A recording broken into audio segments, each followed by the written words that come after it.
Good morning. How are you guys this morning? Welcome to episode 14. I will give a disclaimer right away that this episode is not for the weary. It is pretty packed with some information that is, it might change everything for you.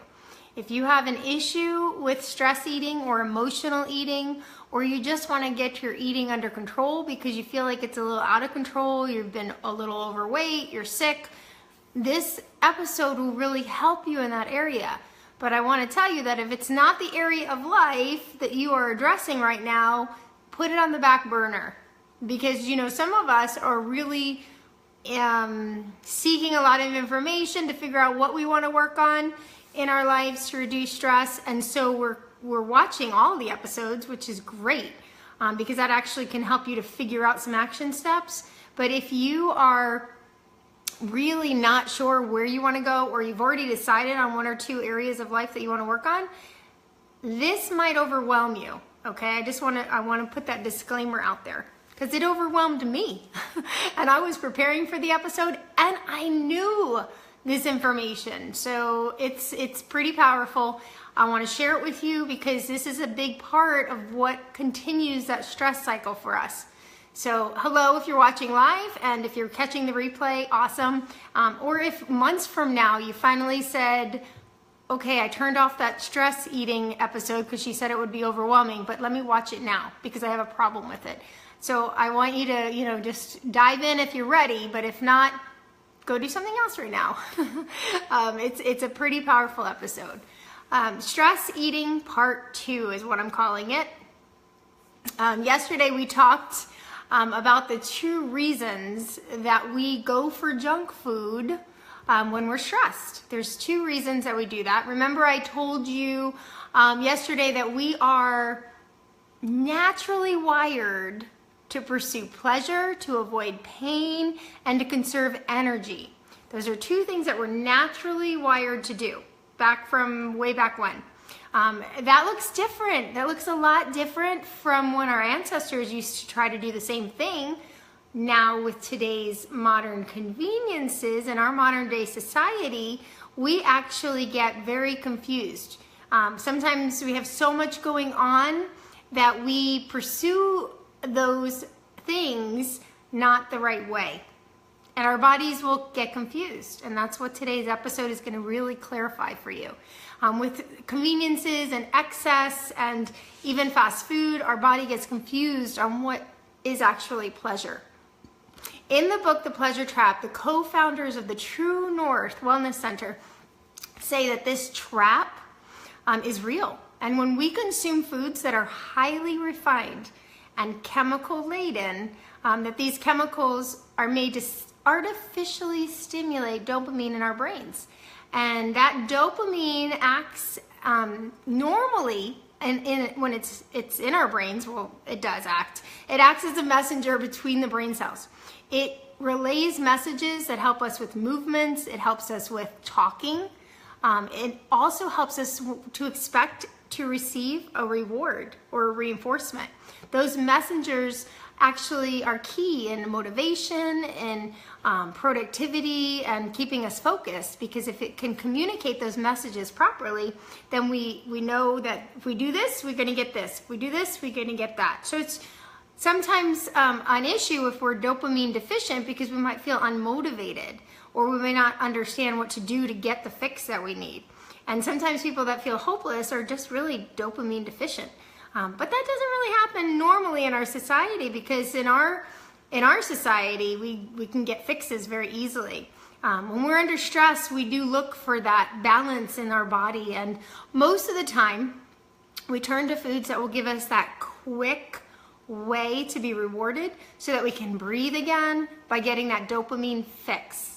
It's that survival mode. Good morning, Ellen. Good morning. Glad you're on today live. That survival mode of pursuing the pleasure and avoiding the pain and conserving the energy, our brains will naturally want to do that fix.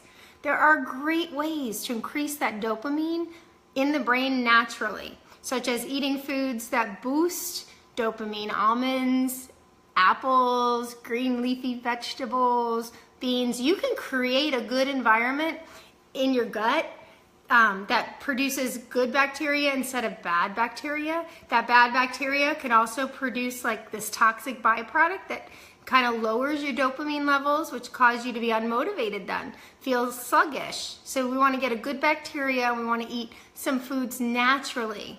Exercise can also produce natural dopamine. It will actually create new brain cells. It will improve the blood flow so that the nutrients that you are taking in can get to where it needs to get. And those dopamine levels will make you feel great. So that's where they say that runner's high comes in, because that dopamine gets increased. And obviously, if you're feeling good, you're going to feel less stressed and you're going to feel happy. Even meditation. We had an episode on meditation.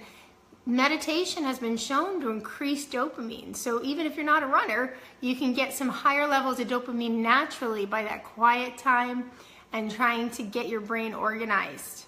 Okay, so those are some natural ways to get dopamine.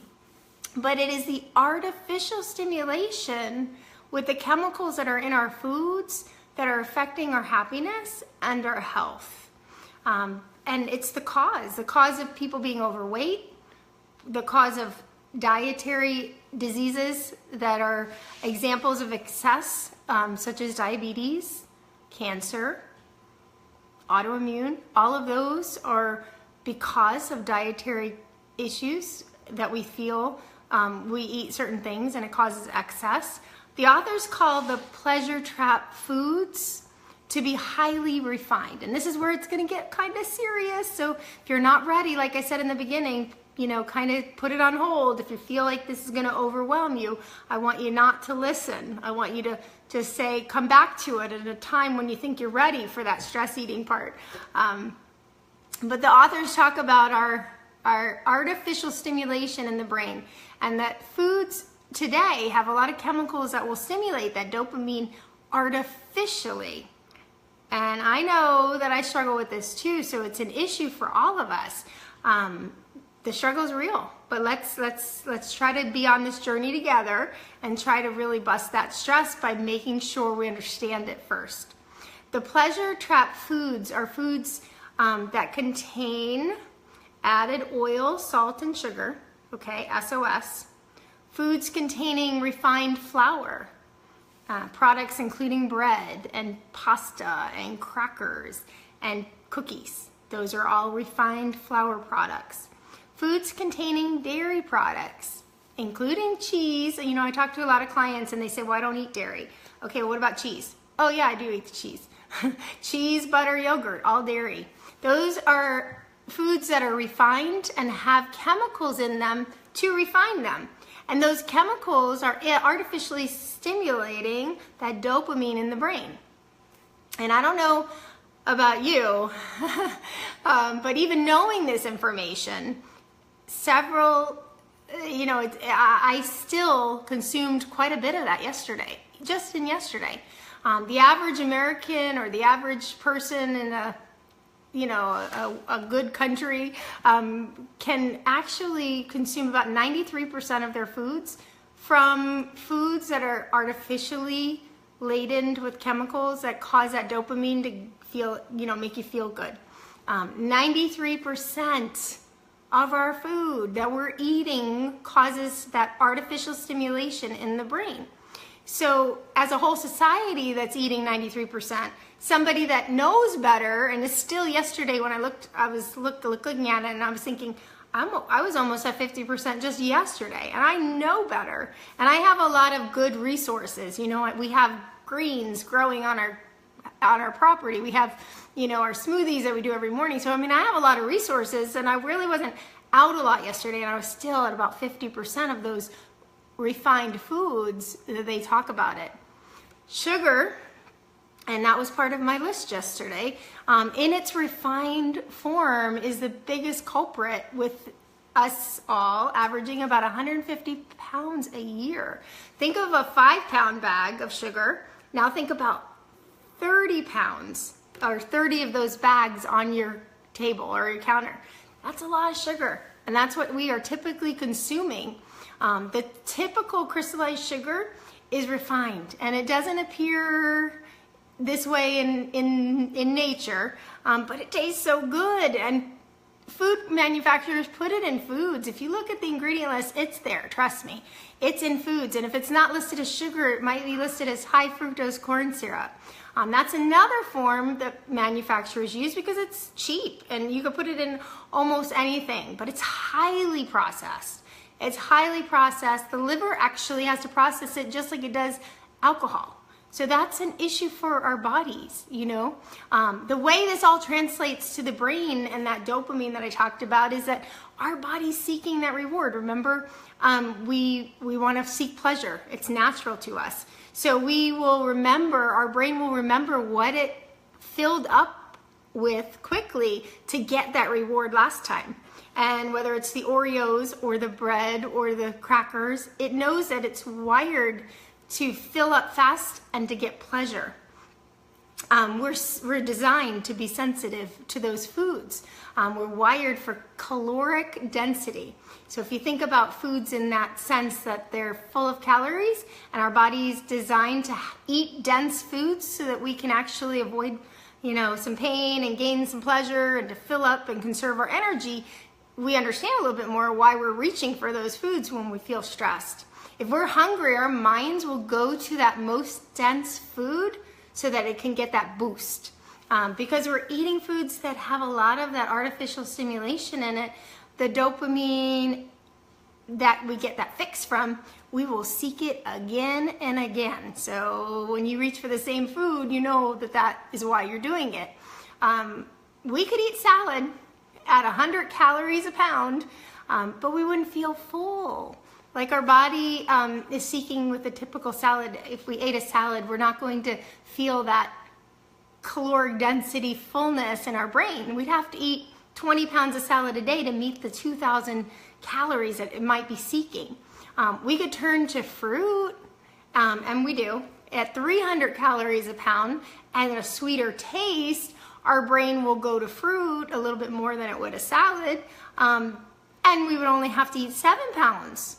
7 pounds of fruit a day to meet that 2,000 calorie requirement that our body's kind of seeking to feel what it needs to feel.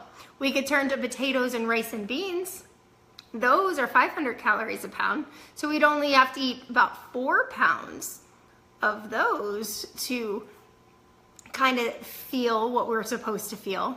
What if I told you you could eat a food that was 1,200 calories a pound? Do you think your body would seek that out to get its fix, to get its need for calories and the calorie density? Well, you can, and we do. Ice cream, 1,200 calories a pound for ice cream. So that's a much more dense calorie food, and it makes sense why our brain reaches for ice cream, because it thinks it's going to get a quick fix. In addition to that, all the things that they might put in ice cream that gives us that artificial dopamine, like sugar, you know. Our brains don't get excited about salad because it knows, and it's not stupid, it knows it would have to eat 20 pounds of lettuce to actually meet what it thinks it needs. It's memorized all this. It's an amazing machine, and it's memorized so that we are not going to get a quick fix off of salads.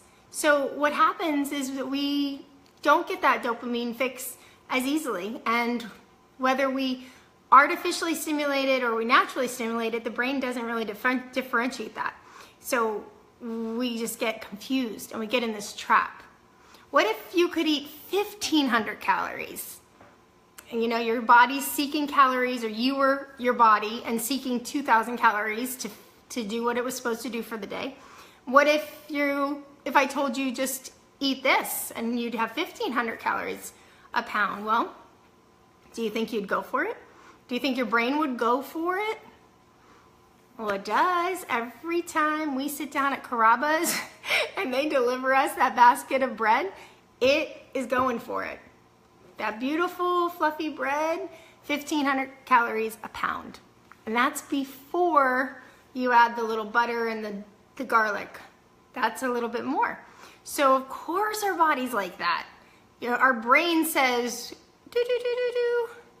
This is filling me. This is giving me what I need. It's designed to search out for calories, and it's designed to search out for that good feeling. So we ask for the refill usually for the bread basket, because we can do that. We eat the bread. It's giving us that fix. We're feeling like our brain is telling us it's a good thing to eat. We could get the same amount of calories before dinner by asking the waiter or the waitress to bring us 3 potatoes. But who's gonna do that? You know, who's gonna ask for 3 potatoes before dinner? When you think about 1500, we're just not gonna do it. And why? Because the potato is gonna fill you up. Mechanically, the beauty of it in its natural form would fill your belly, and it would actually give you nutrients. So your body would not be able to take in that lasagna that you ordered. You wouldn't be able to do that. Physically, you wouldn't be able to do that. The bread is refined. It's been processed and refined, so you could keep putting it in, and there's still room for that lasagna. There's still room for that tiramisu. Even the lasagna, in its non-nutritious combination, would fill us with calorie-wise, but not nutrient-wise. So we would feel pleasure, but then shortly after, we would be seeking it again, because it would be a short-term fix. And that's where we have to really think about what we're supplying to ourselves and our brains on a regular basis, so that we're not reaching for all those things that are being tricked in our minds to eat to give us that good feeling when we're stressed and when we're frustrated. That the trap is real. The authors warn us about it. We know potatoes taste good, obviously, and it will do the job if we eat 3 of them. But our brain registers that potato chips at 2,500 calories a pound would do a better job. So here, why would we grab for potatoes when our brain says grab for the potato chips? The oil that was added into there actually increases the dopamine by 5 times as the natural potato, because the chemical, the oil that's been refined, tricks that brain, artificially stimulates the brain. So we grab for potato chips. And I know Janet mentioned yesterday that she doesn't have it in the house because she knows that her brain will go for the potato chips.